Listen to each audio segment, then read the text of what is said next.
সকালবেলা 6টা বাজে ঘুমের থেকে উঠে গোসল করে তারপর আমরা কাজে যাই। এমনও দিন আছে আমরা সকালবেলা নাস্তাও করি না।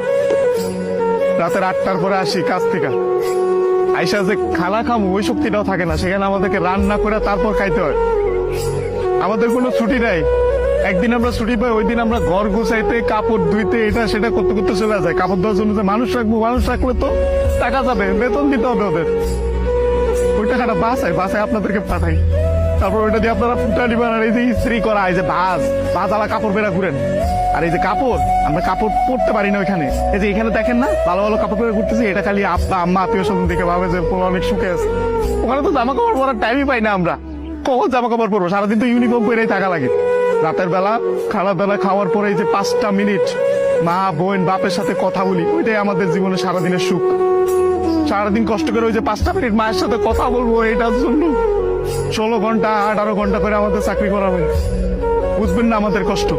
আমরা হয়েছে পৃথিবীর সবচেয়ে বড় মৃত্যু, কারণ আমরা উঠতে উঠতে মিথ্যা কথা বলি। মা যখন জিজ্ঞেস করে বাবা খাইছ না, বলি খাইছি। কি বলবো, আর তো বলতে পারবো না। মা যখন জিজ্ঞেস করে কেমন আছিস বাবা, বলি ভালো আছি। অসুখ হইলে ডাক্তার দেখাই না, ডাক্তাররা অনেক টাকা দেওয়া লাগবে। মা জিজ্ঞেস করে বাবা ডাক্তার দেখাইছিস, ওষুধ খাইছিস, বলি যে খাইছি। কিছু বলার নাই তো, মিথ্যা বলো ছাড়া কোনো উপায় নেই। আমাদের মতো মৃত্যু কার কেউ নেই। আমাদের কোনো ঈদ নাই ভাই, ঈদ করেন আপনারা।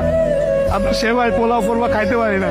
সকালবেলা উইটা নামাজ পড়তে গিয়ে আইসা বন্ধুরা একজন আরেকজনের জড়াতে কান দি, তার মা বাপ নাই।